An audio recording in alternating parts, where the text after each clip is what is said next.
இரண்டாவதாக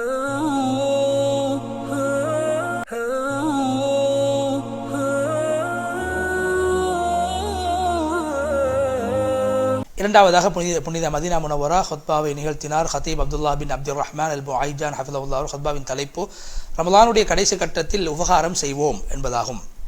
அல்லாஹ்வை புகழ்ந்து ஸல்லல்லாஹு அலைஹி வஸல்லம் அவர்கள் ஸலவாத் ஸலாம் சொல்லி தக்வாவை வலியுறுத்தியதன் பின்பு அல்லாஹ்வுடைய அடியார்கள் ரமலானுடைய மாதம் என்பது இபாதத்துடைய மாதமாக, தௌபாவுடைய மாதமாகவும், அது அல்லாஹ்வின் பக்கம் நெருங்கக்கூடிய மாதமாகவும், அல்லாஹ்வின் பக்கம் மீளக்கூடிய இஹ்லாஸுடைய சுஜூத் ருக்குவுடைய மாதமாகவும், நோன்பு நோற்று இரவில் நின்று வணங்கக்கூடிய மாதமாகவும், மற்றவர்களுக்கு உபகாரம் செய்யக்கூடிய மாதமாகவும், குர்ஆன் திலாவத் செய்யக்கூடிய மாதமாகவும் அமைந்திருந்தது. எனவே இந்த மாதம் முடிவடையக்கூடிய தருணத்தை நாங்கள் அடைந்திருக்கின்றோம்.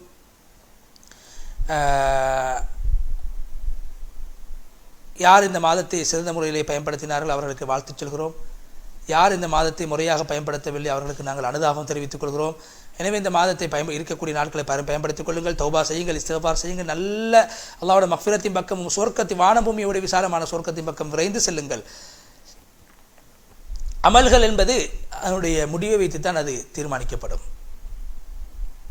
நன்மையானதா, அது ஏற்றுக்கொள்ளப்பட்டதா என்று முடிவை வைத்து தான் தீர்மானிக்கப்படும்.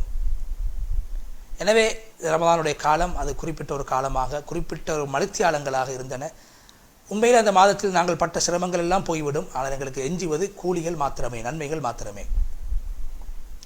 ஒரு சில நாட்கள் எஞ்சிருக்கின்றன. அதோடு எங்களுடைய இந்த ரமலானுடைய ஏடு மூடப்பட்டுவிடும்.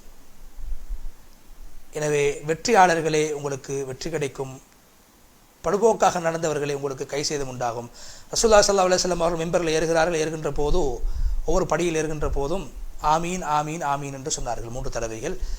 பிறகு சொன்னார்கள் ரசூலுல்லாஹி ஸல்லல்லாஹு அலைஹி வஸல்லம் அவர்கள் அந்த பயானை முடித்ததுக்கு பின்னால் ஜிப்ரீல் அலைஹிஸ்ஸலாம் அவர்கள் இடத்துல வந்து முதலாவது படியில் ஏறுகின்ற போது சொன்னார்கள், யார் ரமலானுடைய மாதத்தை அடைகிறாரோ, அடைந்து அவர் மக்ஃபிரத்தை பெறவில்லை என்றால் அல்லாஹ் அவரை தூரமாக்குவானாக, அல்லாஹ்வுடைய ரஹ்மத்தை விட்டு அவர் தூரமாக்குவானாக என்று ஜிப்ரீல் அலைஹிஸ்ஸலாம் பதுவா செய்தார்கள். நான் ஆமீன் என்று சொன்னேன்.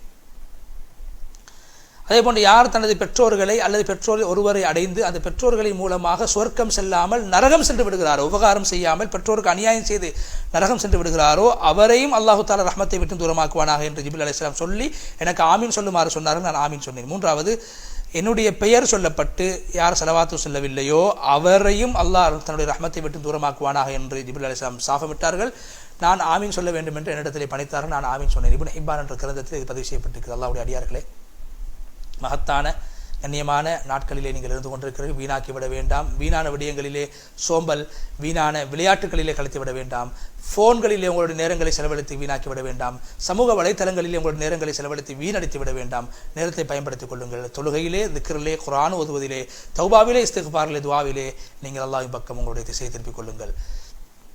நன்மைகளுடைய வழிகள் ஏராளமாக இருக்கின்றன. ஆனால் நன்மையான வழிகளில் பயணிக்கக்கூடியவர்கள் எங்கே இருக்கிறார்கள்? நன்மையுடைய கதவுகள் திறக்கப்பட்டிருக்கின்றன. அந்த கதவுக்குள்ள நுழையக்கூடியவர்கள் எங்கே இருக்கிறார்கள்? எனவே முடியுமான அமல்களை செய்து கொள்ளுங்கள். அல்லாஹ் குர்ஆனிலே சொல்கிறான், ஈமான் கொண்டவர்களை ருக்கு செய்யுங்கள், சுஜூத் செய்யுங்கள், அல்லாஹ்வை வணங்குங்கள், நலவுகளை செய்யுங்கள், உங்களுக்கு வெற்றி கிடைக்கும். சூரா அல் ஹஜ் 77வது வசனம். நோன்பாளிகளே, ஏற்றுக்கொள்ளப்பட்ட வணக்கத்துக்கு ஈமானில் தாக்கம் இருக்கிறது, உள்ளத்தில் தாக்கத்தை உண்டாக்கும். எனவே அதே போன்று உள்ளத்தில் ஒரு அமல் தாக்கத்தை உண்டாக்க வேண்டுமாக இருந்தால் நியத்து சீராக வேண்டும். நஃப்ஸை நாங்கள் சீராக்கிக் கொள்ள வேண்டும். இஹ்லாஸோடு செயல்பட வேண்டும். ஹுஷுவோடு செயல்பட வேண்டும்.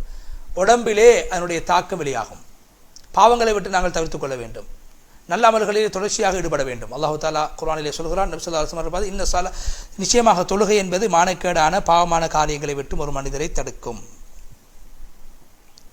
சூரா அன்கபூத் 45வது வசனம். அதே போன்று நோன்பை பற்றி அல்லாஹ் சொல்கின்ற போது என்ன சொல்கிறான்? ஈமான் கொண்டவர்கள் நோன்பு உங்கள் மீது முன்னோர்கள் மீது கடமையாக்கப்பட்டதை போன்று கடமையாக்கப்பட்டுள்ளது, ஏன் நீங்கள் தக்வாதாரிகளாக மாற வேண்டும். சூரா பக்கரா 183. எனவே உங்களுடைய அமல்களிலே அல்லாஹ்வை நீங்கள் அல்லாஹ் பார்த்து கொண்டிருக்கின்ற உணர்வோடு அமலை செய்யுங்கள். நிச்சயமாக அல்லாஹு தஆலா உங்களுடைய தோற்றங்களை பார்க்க மாட்டான், உங்களுடைய உடம்பை பார்க்க மாட்டான், மாறாக உங்களுடைய உள்ளங்களையும் உங்களுடைய செயல்களையுமே பார்க்கின்றான். எத்தனையோ நோன்பாளிகள் தாகத்தையும் பசியையும் தவிர வேறொன்றும் அவர்களுக்கு கிடைக்க மாட்டாது. எத்தனையோ நின்று வணங்கக்கூடியவர்கள் தூக்கம் விழித்ததையும் வருத்தத்தையும் தவிர வேறொன்றும் அவர்களுக்கு கிடைக்க மாட்டாது. அல்லாஹ் இடத்தில் நாங்கள் பாதுகாப்பு தேடுகின்றோம். அல்லாஹ்வுடைய அடியார்களே, அமல்கள் ஏற்றுக்கொள்ளப்படுவதற்கான அடையாளங்களில் ஒன்றுதான் ரமலானுக்கு பின்னால் எங்களுடைய நிலைமை ரமலானுக்கு முன்னால் இருந்ததை விட சிறந்ததாக மாற வேண்டும். இஸ்திகாமத் உண்டாக வேண்டும். தௌபா வாழ்க்கையில் தொடர வேண்டும். எனவே அல்லாஹ் குர்ஆனில் சொல்கிறான், நீங்கள் அல்லாஹ்வுக்கு நல்ல முறையிலே கடன் கொடுங்கள். நீங்கள் எதை உலகத்திலே என்ன நலவுகளை முற்படுத்தி அனுப்புகிறீர்கள் அதைத்தான் மறுமையில் அல்லாஹ் இடத்தை பெற்றுக்கொள்வீர்கள். அதைவிட சிறந்ததை பெற்றுக்கொள்வீர்கள். இஸ்திக்ஃபார் செய்யுங்கள். நிச்சயமாக அல்லாஹு தஆலா பாவங்களை மன்னிக்கக்கூடியவனாகவும் இரக்கம் காட்டக்கூடியவனாகவும். சூரா முஸம்மில் 20வது வசனம்.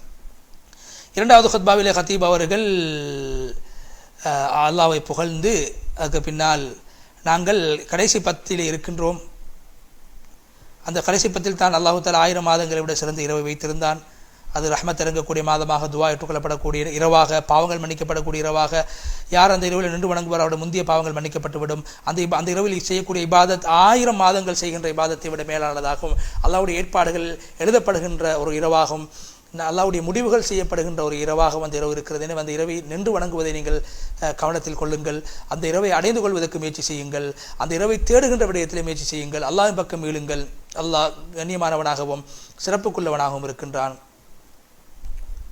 அது ரமதானுடைய கடைசி 10 தினங்களில் அந்த இரவை அல்லாஹ் வைத்திருக்கின்றான். குறிப்பாக ஒற்றைப்படை தினங்களிலே அது இருக்கிறது. எனவே எஞ்சிருக்கக்கூடிய நாட்களை முறையாக கழித்துக் கொள்ளுங்கள். அதே போன்று அந்த லைலத்துல் கத்ருடைய இரவு ஏற்படும் என்ற விடயத்தில் அநேகமான உலமாக்களுடைய கருத்துப்படி 27வது இரவில் தான் ஏற்படும் என்று சொல்லியிருக்கிறார்கள். அந்த இரவு உங்களுக்கு முன்னால் வர இருக்கிறது. உபை இப்னு கஅப் ரலியல்லாஹு அன்ஹு சொன்னார், நபி ஸல்லல்லாஹு அலைஹி வஸல்லம் லைலத்துல் கத்ருடைய இரவிலே சொன்னார்கள், லைலத்துல் கத்ர் என்பது என்னுடைய ஆத்மா எந்த அல்லாஹ்வின் கைவசம் இருக்கிறது அவன் மீது சத்தியமாக ரமதானுடைய மாதத்தில் ஏற்படும். அது அல்லாஹ் மீது சத்தியமாக அது எந்த இரவு என்று எனக்கு தெரியும். ரசூலுல்லாஹி ஸல்லல்லாஹு அலைஹி வஸல்லம் அவர்கள் அந்த இரவிலே நின்று வணங்குமாறு எங்களை பணித்தார். அதுதான் லைலத்துல் 27வது இரவு என்று சொல்லி உபை இப்னு கஅப் ரலியல்லாஹு அன்ஹு சொன்னார்கள். முஸ்லிம் ஷரீஃபில் இந்த ஹதீஸ் பதிவு செய்யப்பட்டிருக்கிறது. இப்னு உமர் ரலியல்லாஹு அன்ஹு நபி ஸல்லல்லாஹு அலைஹி வஸல்லம் சொன்னதாக, யாராவது நீங்கள் லைலத்துல் கத்ர் இரவை தேடுவதாக இருந்தால் 27வது இரவிலே தேடிக்கொள்ளுங்கள். அஹ்மதில் இந்த ஹதீஸ் பதிவு செய்யப்பட்டது. உபாத் இப்னு சாமித் சொன்னார்கள், நபி ஸல்லல்லாஹு அலைஹி வஸல்லம் ஒரு தடவை லைலத்துல் கத்ர் இரவை பற்றி எங்களுக்கு சொல்வதற்காக வந்தார். வந்தபோது பள்ளி வாசலில் 2 சகோதரர்கள் சண்டை பிடித்துக் கொண்டிருந்தார்கள். அப்போது நபி ஸல்லல்லாஹு அலைஹி வஸல்லம் சொன்னார்கள், நான் லைலத்துல் கத்ர் இரவை உங்களுக்கு சொல்வதற்காக வந்தேன். 2 பேர்கள் சண்டை பிடித்த காரணத்தினால் அது எந்த இரவு எதுவென்பது எனக்கு மறக்கடிக்கப்பட்டு விட்டது, உயர்த்தப்பட்டு விட்டது. எனவே அதிலே கைர் இருக்கும். எனவே நீங்கள் கடைசி 29வது தினத்தில் அல்லது 27வது தினத்தில் அல்லது 25வது இரவுகளிலே தேடிக்கொள்ளுங்கள். 29, 27, 25 போன்ற தினங்களிலே இரவு நேரங்களிலே தேடிக்கொள்ளுங்கள் என்று ஸல்லல்லாஹு அலைஹி வஸல்லம் சொன்னார். புகாரிலிருந்து செய்தி பதிவு செய்யப்பட்டிருக்கிறது. எனவே அந்த இரவை தேடுகின்ற விடயத்தில் நீங்கள் முயற்சி செய்து கொள்ளுங்கள். அதே போன்று அல்லாஹ்வுடைய அடியார்கள் இந்த மாதத்துடைய கடைசியில் அல்லாஹ் தஆலா ஜகாத்துல் ஃபித்ரை கடமையாக்கி இருக்கிறான். ஒவ்வொரு முஸ்லீமும் தன்னுடைய பொறுப்பில் உள்ளவர்களுக்கு கொடுக்க வேண்டும். பெருநாளுடைய தினத்துடைய இரவு பகலுடைய செலவு, உடுப்புடைய ஆடைகளுடைய செலவு போக ஆண்கள், பெண்கள், சிறியவர்கள், பெரியவர்கள் எல்லோருக்காக வேண்டி கொடுக்க வேண்டும். ஒவ்வொரு செல்வந்தர்களும் இதை கொடுப்பது கடமையாகும். தனக்காகவும் தன்னுடைய பொறுப்பில் உள்ளவர்களுக்கு கொடுக்க வேண்டும். ஜகாத் பெறுவதற்கு தகுதியானவர்களுக்குத்தான் இதை கொடுக்க வேண்டும். என்னுடைய அளவு என்ன? ஒரு ஊருடைய பெரும்பான்மையான உணவாக உட்கொள்ளப்படக்கூடிய உணவிலிருந்து 2 கிலோ 400 கிராமை ஒவ்வொருக்காக வேண்டி கொடுக்க வேண்டும். அப்துல்லாஹ் இப்னு உமர் ரலியல்லாஹு அன்ஹு நபி ஸல்லல்லாஹு அலைஹி வஸல்லம் அவர்கள் ஜகாத்துல் ஃபித்ர் எங்களுக்கு ரமதானுடைய மாதத்திலே சுதந்திரமானவர்கள், அடிமைகள், ஆண்கள், பெண்கள், சிறுவர்கள், பெரிய எல்லோருக்காக வேண்டியும் ஈச்சம்பழம், அதே போன்று தொழிற்கோதுமையிலிருந்து 2 கிலோ 400 கிராம் ஒரு சாயின் அளவை கொடுக்குமாறு எங்களை பணித்தார்கள். இந்த செய்தி முஸ்லிமில் பதிவு செய்யப்பட்டிருக்கிறது. அல்லாஹ்வுடைய அடியார்களே, ஜகாத்துல் ஃபித்ரை அல்லாஹு தஆலா ஏன் கடமையாக்கி இருக்கிறார்? நோன்பாளியுடைய நோன்பில் ஏற்பட்ட குறைகளை பூர்த்தி செய்வதற்காக வேண்டி. அது உடம்புக்கு கொடுக்கக்கூடிய ஒரு ஜகாத்தாக இருக்கிறது. ஏழைகளுக்கு உணவாக அமையும், ஏழைகளுக்கு உதவியாக அமையும் பெருநாளுடைய தினத்திலே. எனவே அது ஷவ்வாலுடைய பிறை தென்பட்டதில் இருந்து இமாம் அவர்கள் பெருநாளுடைய தொழுகையை முடிக்கின்ற வரைக்கும் அந்த நேரம் இருக்கிறது. அதுக்குள்ளாக கட்டாயம் கொடுத்து ஆக வேண்டும். பெருநாளுடைய தினத்தில் தொழுகைக்கு முன்னால் கொடுப்பது சுன்னத்தாக இருக்கிறது. அதை அவசரமாக பெருநாளுடைய தினத்துக்கு 1-2 நாட்களுக்கு முன்னால் கொடுப்பது அது அனுமதிக்கப்பட்ட ஒன்றாக இருக்கிறது. பெருநாளுடைய தினத்துக்கு பின்னால் எந்த காரணம் இல்லாமல் அதை பிற்படுத்துவது ஹராமாகவும், அது வேண்டுமென்று பிற்படுத்தினால் அது பாவமான செயலாக மாறிவிடும்.